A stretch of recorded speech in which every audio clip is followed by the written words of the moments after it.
뭐 요즘 여성들은 나보다 더 다 현명해가지고 제가 배워야 할 점이 많은데요. 제가 하나 그 빈틈을 하나 채우는 말씀을 하나 드리면, 가을에 어머 올해도 다 갔어, 그런 말을 어떤 젊은이가 해서 제가 놀랐어요. 젊은 여성인데, 아우 선생님 이제 올해도 다 갔어요. 근데 저는 그런 말이 참 싫어해요. 왜냐하면 5일만 남았다 하더라도 올해는 많이 남은 거예요. 좀 그렇게 생각하라. 시간을 자기가 밀어내지 마라. 제가 이제 나이가 들어보니까 이 세상에 가장 귀한 것은 시간이에요. 그 시간을 어떻게 하느냐. 뭐 대단한 것을 창조하라는 얘기가 아니라 시간을 사랑할 줄은 알아야 되죠. 내가 떠밀지는 말아야 되는데, 시간은 우리가 떠밀지 않아도 너무나 착하게 잘 가요. 그걸 저는 느끼거든요. 그래서 자기한테 주어진 시간에 대해서 감사하고, 그래서 시간을 사랑하라. 이거 뭐 너무 원초적인 이야기이긴 하지만은 덩 떠밀지는 말라. 그 얘기를 좀 하고 싶어요. 네.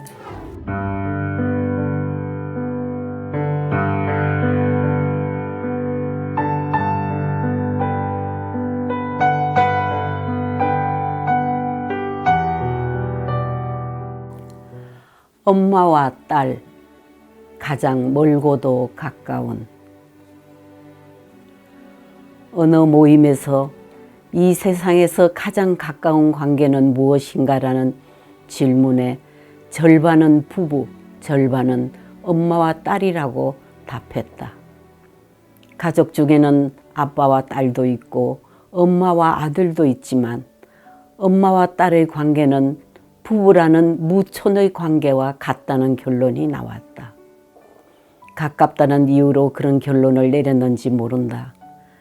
그러나 부부의 관계와 엄마의 딸의 관계는 너무나 크게 다르다.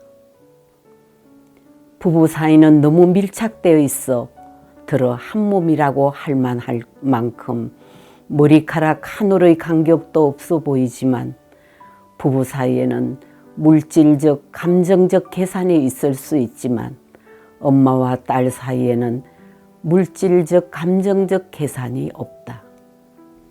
부부 사이에는 이별이 늘 내재되어 있지만 엄마와 딸 사이에는 영원히 이별도 없다. 죽음도 그 이별을 허용하지 않는다. 자식은 가슴에 묻는다고 하지 않았는가? 그렇다. 부부 사이에는 치열한 운명놀이라는 것이 없다. 물론 혈육도 없다. 부부 사이는 정신적, 육체적 통증을 유발하는 관계다. 그러나 엄마와 딸 사이는 정신적, 육체적 통증에다 영혼의 통증까지 갖춘 관계라고 말할 수 있다. 부부간의 통증은 때론 한편에서 지겹고 뻔한 일이 될 수도 있지만, 그래서 부부 만성 통증 환자들의 고통이 심화해 가는 이유이지만, 엄마와 딸 사이의 통증은 지겹고 뻔한 일이 아니라 나 자신의 심장에 총알이 박히는 통증을 앓게 되는 고문이면서 고문이 아닌 통증을 감수하는 일이다. 그러므로 이 세상에서 가장 질기고 가장 치열하고 가장 완전한 사랑은 엄마와 딸의 관계라 말할 수 있다. 이렇게 완벽한 하나의 관계에 놓이면서 엄마와 딸은 이 세상에서 가장 다정한 모녀간이 된다. 그러나 이 다정함에는 수천 개의 감정이 숨어 있다. 그리고 본능이 우뚝 서 있다.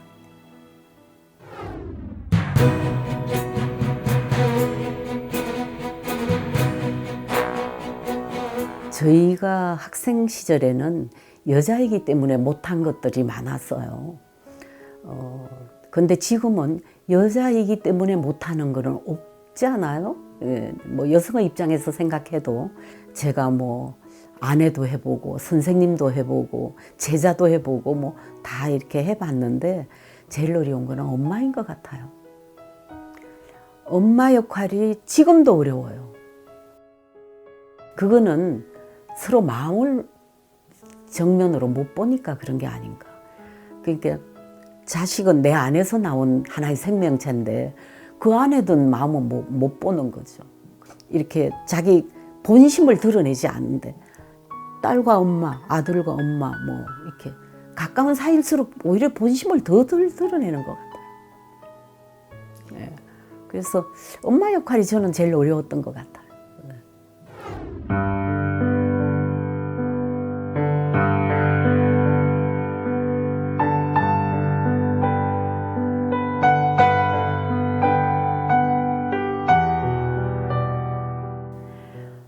변화가 아닌 진화로 엄마와 딸, 딸과 엄마, 이 관계의 사이가 곧 세상의 넓이가 된다. 이 넓이 안에서 엄마와 딸은 세상의 길이를 재고 사랑의 거리를 재고 행복과 불행의 관계를 평가한다. 엄마와 딸의 학습으로 서서히 여자가 되어가는 것이다. 이 관계는 서로 근본적으로 사랑하는 사이지만 엄마와 딸의 사랑은 산소 같은 것이어서 사랑을 감지하지 않고 그 사랑 안에서 없는 것 같은 사랑으로 살아가는 것이다. 그러나 엄마와 딸 사이에 어떤 급격한 변화, 즉 병이 났다거나 대학에 떨어졌다거나 큰 불행에 놓였다거나 할 때 두 사람의 관계는 한꺼번에 모든 잠재된 사랑까지 폭발적으로 나타나 죽을 각오처럼 울면서 사랑을 나타낸다. 그러다가 문제가 해결되고 평안을 찾게 되면 다시 과묵해지고 사랑은 잠적한다. 그래서 사랑은 느껴지지 않는다.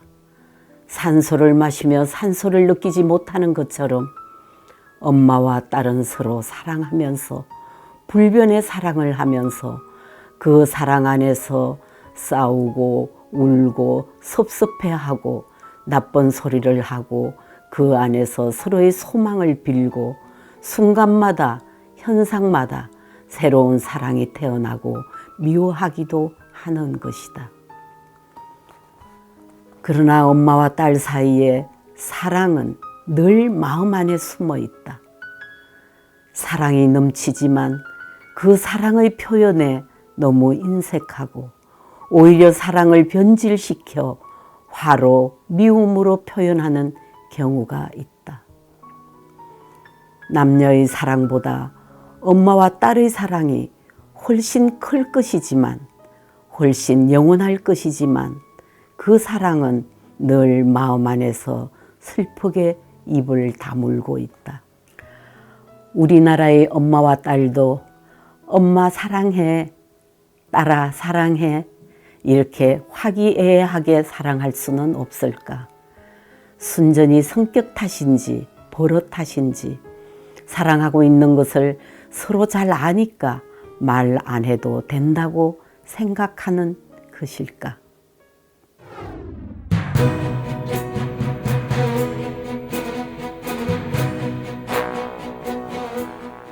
앞으로는 뭐 괜찮으리라고 생각해요. 그런데 지금 저는 경계에 있습니다.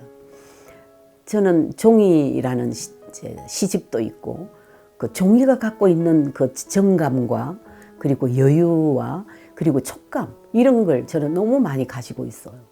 그래서 그때 신문에 종이가 사라진다, 종이가 죽었다 이런 말을 들었을 때 충격을 받아서 종이라는 시집을 썼어요. 그런데 이제 최근에는 제가 그 이제 녹음된 그걸 들어요. 소설 문학 전집을 이제 읽어주는 게 있더라고요. 들어보니까 또 괜찮은 것 같아요. 그러니까 저는 아마 경계에 있지 않다. 앞으로는 그것도 들을 수 있지 않을까. 마치 제가 컴퓨터를 못 하다가 손으로 쓰다가 컴퓨터로 글을 쓰는 것처럼 그런 생각을 하고 있습니다.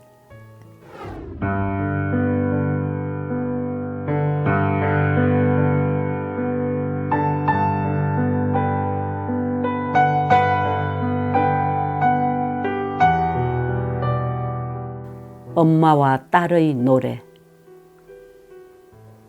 나는 때로 혼자 집에 있을 때 한 잔 술을 마시고 노래를 부른다.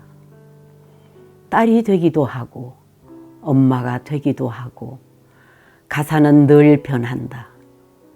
그때 그 심정은 나오는 대로 작사 작곡을 해서 소리 지르며 불러댄다.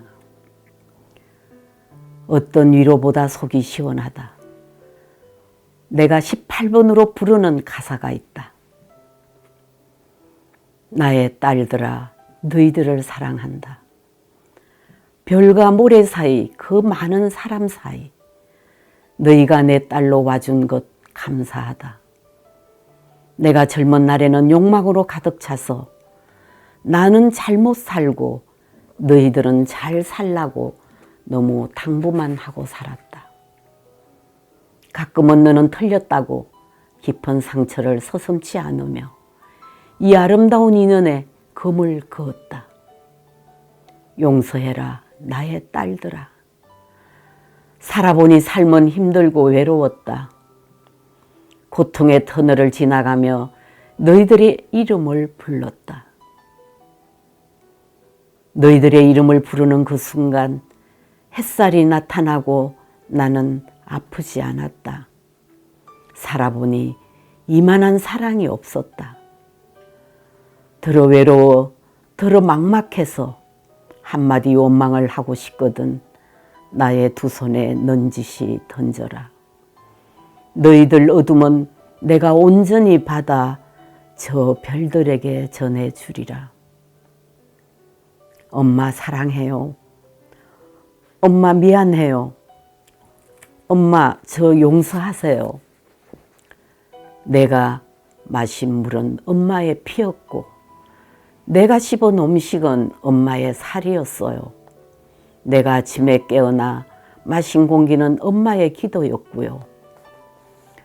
엄마의 사랑을 함부로 던지고 쉽게 밟아버렸어요. 엄마의 사랑을 사랑으로 받지 않고 나쁜 습관으로 치부하고 구기고 찢기도 했지요.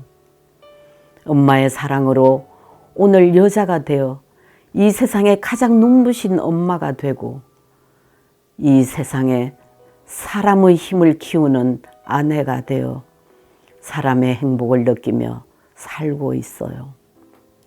엄마 사랑해요. 엄마 고마워요. 엄마 절 용서해 주세요.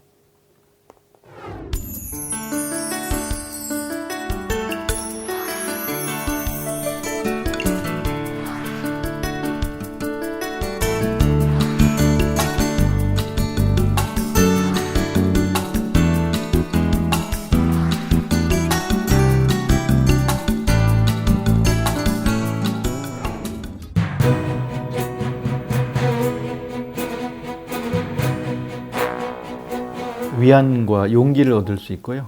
깨달음과 지혜를 얻을 수 있고요. 성찰하는 시간을 얻을 수 있어요.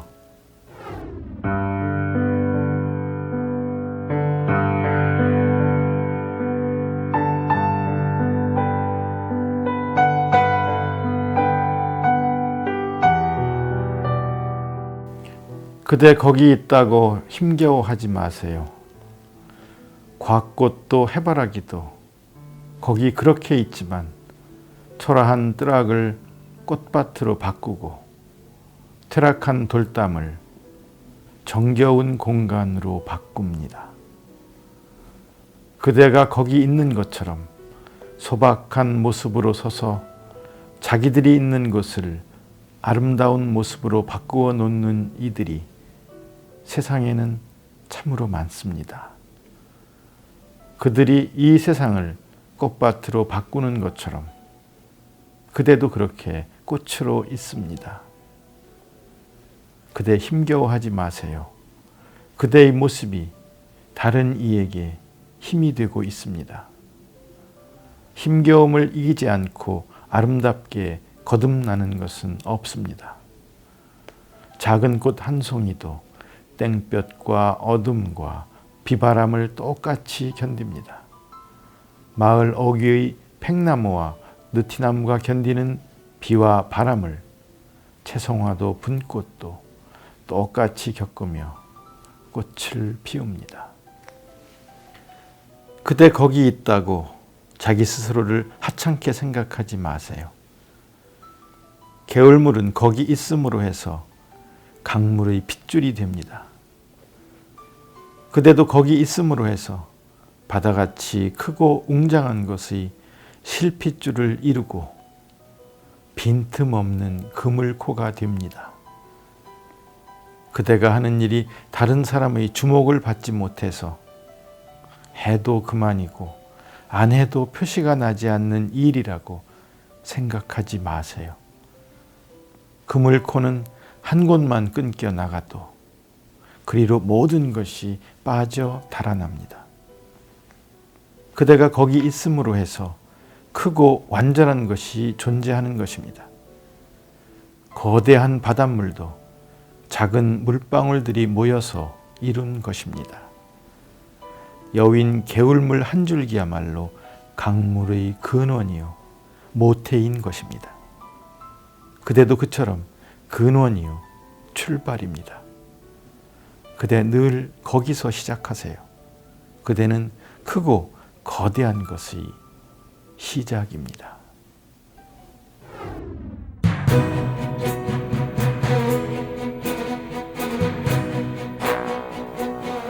종이책에다가 이렇게 밑줄을 그으면서 읽고 읽다가 접고 뭐 이렇게 하는 책이 저는 좋은 책이라고 생각하고 책 읽는 습관도 그렇게 들고 있는데요.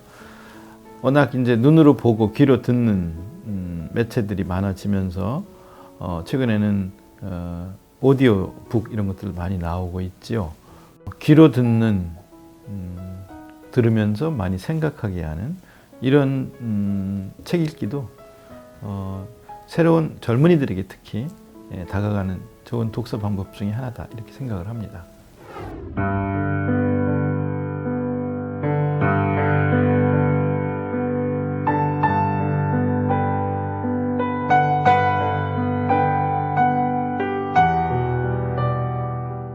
내게 깊은 깨달음을 준 글들은 어렵지 않고 복잡하지 않았습니다. 쉬운 몇 마디 말로 사람과 사람을 대하는 태도를 일러주고 간단한 비유만으로 인생의 길을 가르쳐 주었습니다. 지적인 오만함과 우월감 그리고 자만심에 찬 30대 초반의 내 마음을 바로잡아 준 사람들은 학자나 교수나 지식인들이 아니었습니다. 내 이웃의 할머니, 아주머니들이었습니다.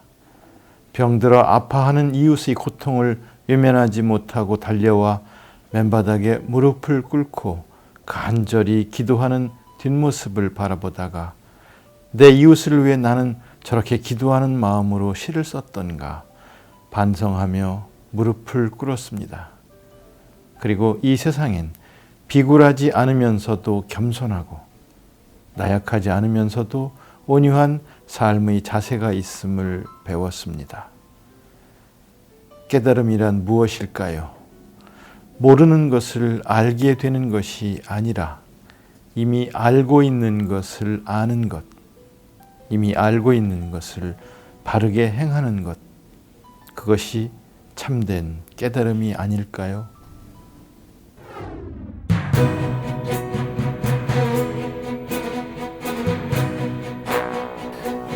혼돈의 숲에 난 오솔길 같은 것, 또 안개 속의 나침반 같은 것, 어둠 속의 등불 같은 것이 저한테는 책이다 이렇게 말씀을 드릴 수 있고요. 브라질의 시인 마샤 메데이로스는 서서히 죽어가는 사람이라는 시에서 책을 읽지 않는 사람, 여행을 떠나지 않는 사람, 자기 인생의 음악을 듣지 않는 사람, 자기 안에서 아름다움을 발견할 줄 모르는 사람은 서서히 죽어가는 사람이라고 말을 했습니다. 살아있다는 확인, 책을 읽으면서 그런 시간들 많이 가지시면 참 좋을 것 같다는 생각을 하면서 책을 읽습니다. 여러분에게도 그런 좋은 시간들이 자주 찾아오길 바랍니다.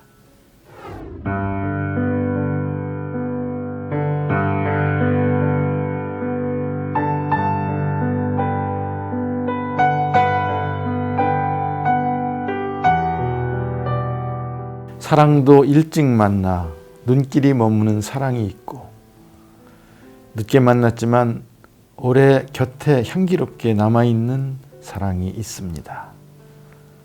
이른 봄의 매화처럼 찾아오는 사랑이 있고, 늦은 가을의 들국화 같은 사랑이 있습니다. 여러분은 어떤 사랑을 택하시겠습니까? 나는 들국화를 택하겠습니다. 들국화는 모든 꽃들이 지고 난 빈 들판, 쓸쓸해질 대로 쓸쓸해진 가을 고갯길에 피어 있어서 더 사랑스러운지도 모르겠습니다. 바람은 차고 등은 시리고 마음도 쓸쓸한 12월, 이 겨울이 다 가기 전에 들국화 같은 사랑, 늦게까지 곁에 남아 함께 향기로울 사람을 만나시기 바랍니다. 그 향기와 함께 깊어지시기 바랍니다.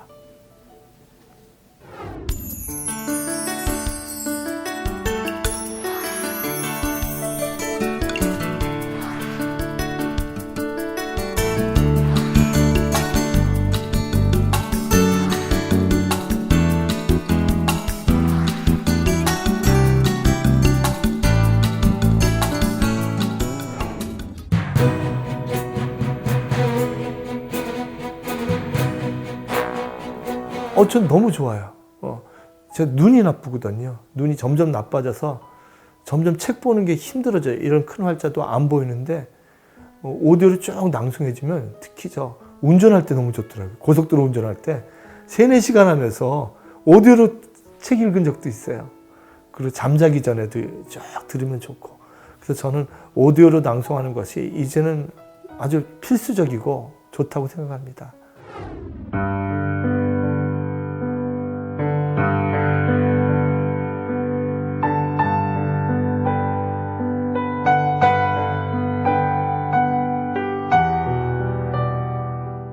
철험이라는 제 책이 있는데요. 이 책에서 그 후기 부분을 제가 읽으려고 합니다. 제가 굉장히 부끄러운 고백인데 저는 윤동주를 한 30대 중반까지 우습게 봤어요. 우습게 보고 좀 과대평가된 시인으로 봤는데 그 일본에서 노숙인들하고 이렇게 그 밥을 나눠주는데 그때까지 윤동주를 체험 못했어요. 근데 그게 너무 싫은 거예요. 냄새가 몸에 붙는 거예요. 노숙인들 밥 나눠주면은 한 일주일 가는 것 같아. 그래서 이렇게 옷을 벗어두면은 그게 또 옷장 안에서 퍼질 것 같고 적응을 못 하겠더라고요. 근데 어느 날 그 냄새가 그렇게 싫은데 갑자기 예수 주변에도 이런 거지들이 같이 다녔겠다. 그럼 예수 늘 이런 냄새 맡고 다녔겠다. 시타르타가 왕궁에 있다가 나왔을 때도 그 밑에 있는 사람들 금강경 쓸 때 다 거지들하고 같이 인도의 거지들하고 하면 그 냄새가 몸에 묻었겠다. 갑자기 생각을 하니까 두 가지 깨달음이 탁 오는데 제 신체적으로 그 냄새가 베스킨라빈스 아이스크림 냄새로 확 바뀌는 거예요. 그러면서 깨달은 게 윤동주가 이걸 체험했구나.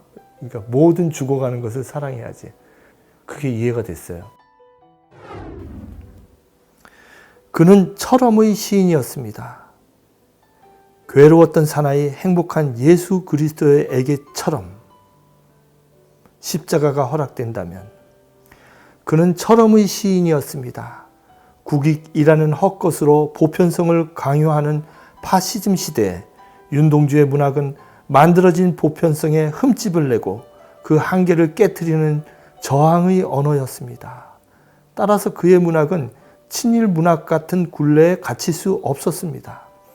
문학은 한계와 제약으로 구속해서는 안 되고 구속할 수도 없다는 자유에 그는 목숨을 걸고 있었습니다.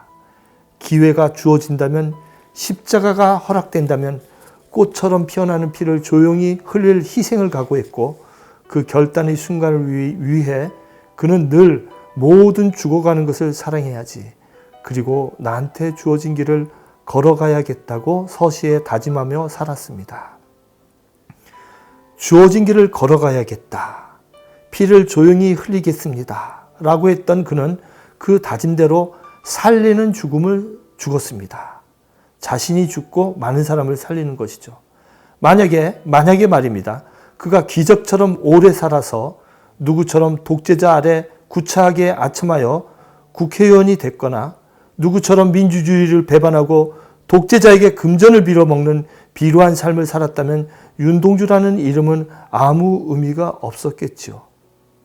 하늘의 선물처럼 그는 다짐의 정점에서 온몸으로 시의 마침표를 찍었습니다. 다시 한겨울에 얼어붙은 물속의 잉어를 생각해 봅니다. 식민지 시절 명동학교 출신들을 생각해 봅니다. 명동학교 교장 규암 김야견, 명동학교에서 공부했던 아리랑의 나훈규, 윤동주, 송몽규, 문익환 목사 등 죽음을 버텼던 이들을 생각하면 절망할 틈이 없어요. 많은 사람을 옳은 대로 돌아오게 한 자는 별과 같이 영원토록 빛나리라. 다니엘서 12장 3절이라고 써있는데요. 윤동주는 오늘 밤에도 별이 바람에 스치운다 라고 그 별을 얘기했습니다. 손목을 잡으면 다들 어진 사람들. 윤동주 시 간판 없는 거리에 나오는 19절입니다. 윤동주는 만들어진 우상이나 상업적인 문화상품이 아닙니다. 윤동주는 엄청난 독서와 진지한 삶의 자세로 질이 멸렬한 시대에 진지하게 응전했던 젊은이였습니다. 윤동주의 시는 독자들에게 참혹한 시대라 하더라도 포기하지 말고 버티고 이겨내라고 권합니다. 부끄러움을 아는 염치 있는 인간의 위엄을 지키라고 나지막히 권합니다. 독자들이 각자 얼음물 속의 한 마리 잉어가 되어야 한다고 응원하고 있어요. 윤동주는 철저한 자기 성찰로부터 출발하여 죽어가는 모든 것을 사랑하는 적극적인 자세를 제시했습니다. 혁명은 왜 고독해야 하는가? 김수영 시인이 푸른 하늘을 애썼듯이 그 자세가 윤동주의 시에도 보입니다. 윤동주라는 이름은 우리 자신과 이 사회를 조용히 혁명시킨 큰 고요입니다. 죽어가는 모든 것을 사랑하는 그의 자세는 끔찍한 빈곤과 온갖 재해로 사람들이 죽어가는 이 시대에 반드시 필요한 것입니다. 그의 시는 어진 사람들을 호명하며 위로와 눈물로 여전히 우리에게 악수를 청하고 있습니다.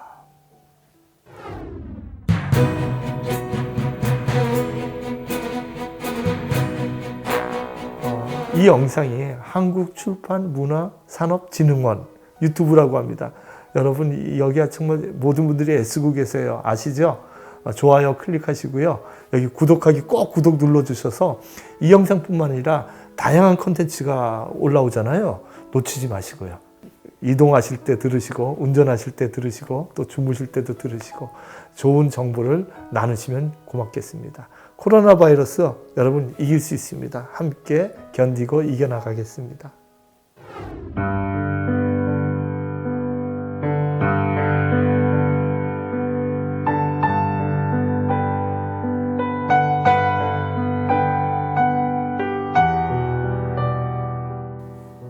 윤동주 그러면 별이나 어머니를 상상하는데요. 윤동주 시와 산문에 정말 많이 나오는 이미지가 나무라는 상징입니다. 근데 그걸 사람들이 놓쳐요. 나무에 대한 시도 있고 또 나무에 대한 산문도 많은데 윤동주는 자기 자신이 나무같이 살기를 원했어요.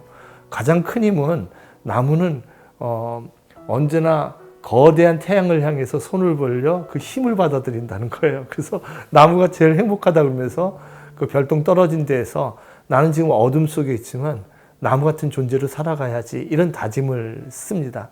오늘 우리에게 필요한 자세가 아닌가 싶어요. 가장 어려울 때 서로 어디 있든지 우리가 거기서 자양분을 골방에 있더라도 이겨내고 그리고 또 힘들어도 가지 역할을 하고 그늘 역할을 하고 또 뿌리로 연대해야 하고 그리고 언제나 큰 꿈, 희망을 가지고 살아가야 되는 그런 나무 같은 존재가 우리가 되어야 되지 않을까 생각해서 읽어보겠습니다. 나무가 있다.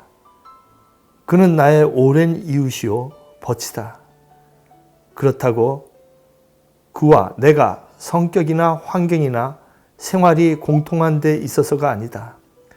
말하자면 극단과 극단 사이에도 애정이 관통할 수 있다는 기적적인 교훈의 한 표본에 지나지 못할 것이다. 나는 처음 그를 펑 불쌍한 존재로 가소롭게 여겼다. 그의 앞에 설 때 슬퍼지고 측은한 마음이 앞을 가리곤 하였다. 나는 오늘 돌이켜 생각하건대 나무처럼 행복한 생물은 다시 없을 듯하다.